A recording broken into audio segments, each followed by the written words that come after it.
not realize that not leveraging the success of other students is hurting your ability to succeed, because they literally have the roadmap. They've navigated through it. Like, for example, if we bring on a student that has gotten had a low GPA, right? Because we've had quite a few of them. If we bring a student that had a low GPA and then got accepted into PT school, instead of being like, oh man, well, they got lucky, you should be asking yourself, what the heck did they do differently?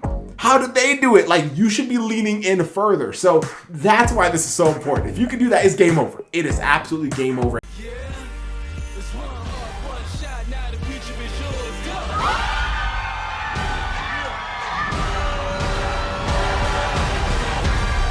Turning dreams into reality in the lab with the...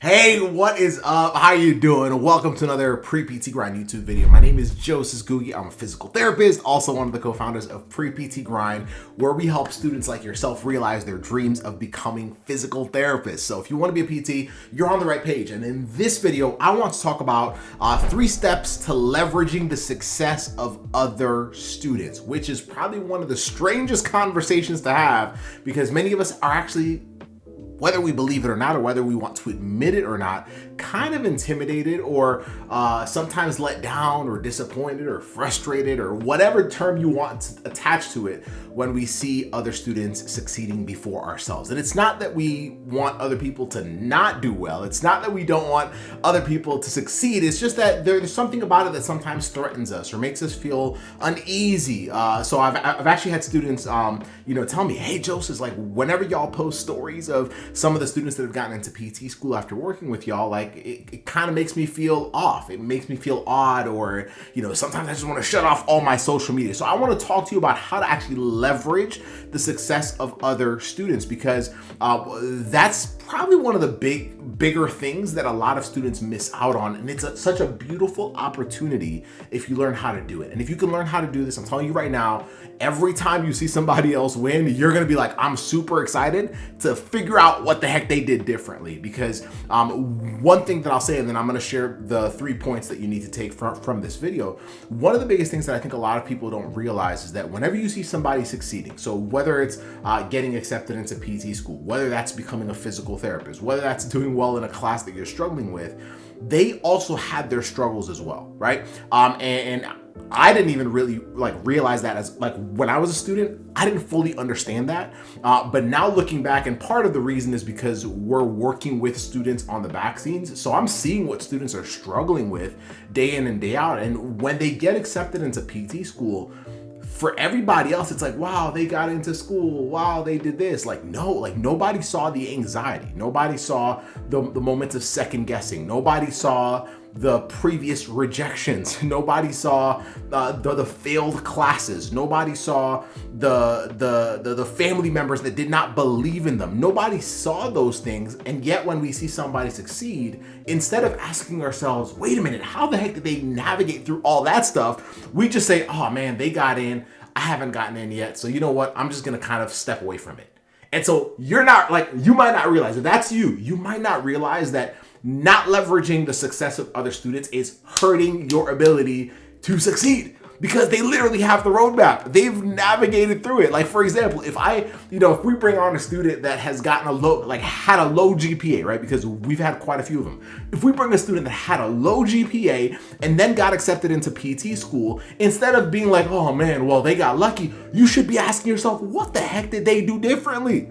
How did they do it? Like, you should be leaning in further. So that's why this is so important. If you can do that, it's game over. It is absolutely game over. And even for me, I'm always asking myself as I grow in my career, I'm like, yo, who should I be looking at? Like, who are the people that are winning in the things that I want to do within my career or within Pre-PT Grind or whatnot, in their businesses? How can I emulate that? How can I learn from their struggles? How can I learn from their ups? How can I learn from their downs? How can I ask them enough questions to figure out what they actually battled, so that I can be like, wait a minute, if they could do it, then shoot, why can't I? Y'all, it's it's a cheat code. It's basically a cheat code. So let's talk about it. Here are 3 steps to leveraging the success of other students, because the students that do that, the students that leverage the success of other students, especially students that had similar struggles, they're the ones that absolutely crush it. Absolutely crush it. So the first step is ask, The second step is learn, and then the last step is implement. So the first part, ask who, right? So when you're watching other people, you should be keeping your eyes open and asking yourself, who out there has gone through the same struggles as me? Why is that so important? Well, it's important because a lot of us as students, and don't get me, like, trust me, I remember this as a student, but more importantly, I hear about like all of our students that we have coached directly tell us all the time, they feel like many of the obstacles they have, they're the only ones that are struggling through them, right?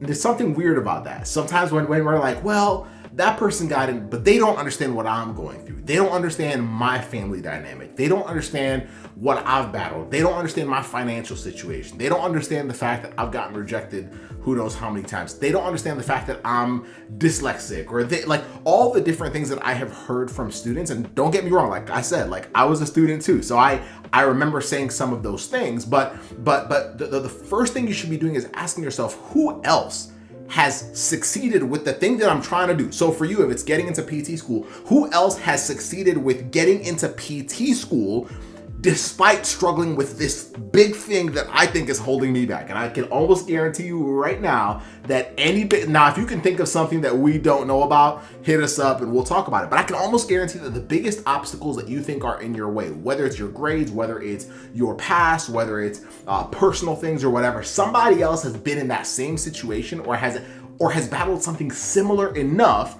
and still got accepted into PT school or still became a physical therapist. And your biggest thing should be, who is that person? Like, where are they at? And we do a good job of trying to like share a lot of them with you, right? But who is that person? Y'all got access to social media.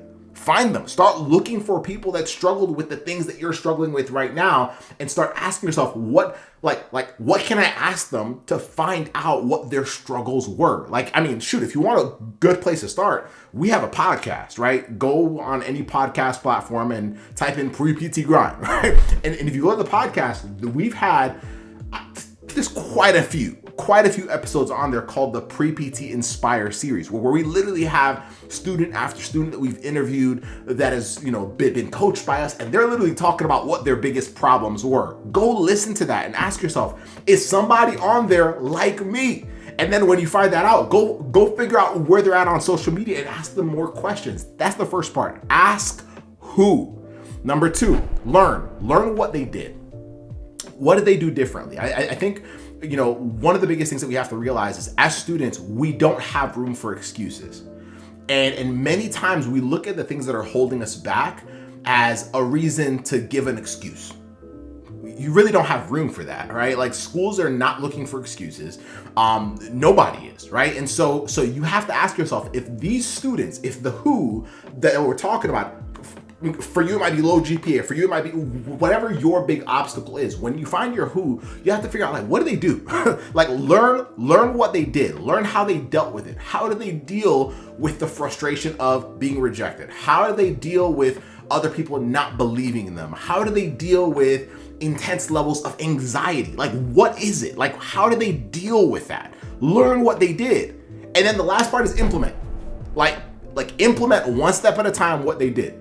And I'm saying one step at a time on purpose, because I don't want you to get overwhelmed. I don't want you to say, I'm just going to do all, no. Break it up. Say, okay, what am I going to start doing so that I can emulate what this other person did? And I'm telling you right now, if you can start doing that, not only will you believe in yourself so much more, but more importantly, you'll have this unstoppable capability of just navigating through every single roadblock that is in your way of becoming a physical therapist. That's how it works. So the next time you see somebody else succeeding, don't think to yourself, oh man, I wish that was me. Oh man, no. Ask yourself, how can I learn from them? How can I leverage their success? Because if I can leverage it, then I can actually use it as something that'll help inspire me. And then, to be honest, one day you'll be the person that's inspiring somebody else. One day you'll be the one sharing your story, the good and the bad. And somebody else is going to say, wait a minute, if you could get into PT school, if you could navigate through all those obstacles, then why not them? That's how inspiration works. So that's the point of today's video. This is super important because I I see it all the time, and I know we all have access to social media. So when we see other people winning, it's very easy to get anxious and overwhelmed and compare ourselves and think that we're not good enough and shut it all off, as opposed to saying, ooh, what did those people do differently? And just because it looked easy on the outside does not mean it was really easy. People are struggling. People go through the ups and the downs. Y'all, this is life. So don't just assume that somebody had a cakewalk. Like, they went through some stuff. Learn what their struggles were and use it to inspire yourself. So, because you're looking at what they did and saying, yo, if they could do that, I could do it too. But more importantly, I want to learn how they went through that. I want to learn what their mindset was. I want to learn who they had around them. How do they push themselves even in the moments where they were at their lowest? Like, how do they do that? That's what you want to figure out. If you can start becoming a student of other people's successes, it's game over. And you just got to keep doing that at every single milestone and every single stage of your journey, whether as a pre-PT, whether as an SPT, whether as a physical therapist. That's how it always works. And the people that do that kill it. The people that struggle with that, you'll always have this battle of comparing yourself, and you'll always feel like you're not good enough. And I don't want you to have to feel that. So that's it. Listen, if you enjoyed this, share this with a friend. Be sure to like and subscribe as always, and we'll see you for the next training. Much love.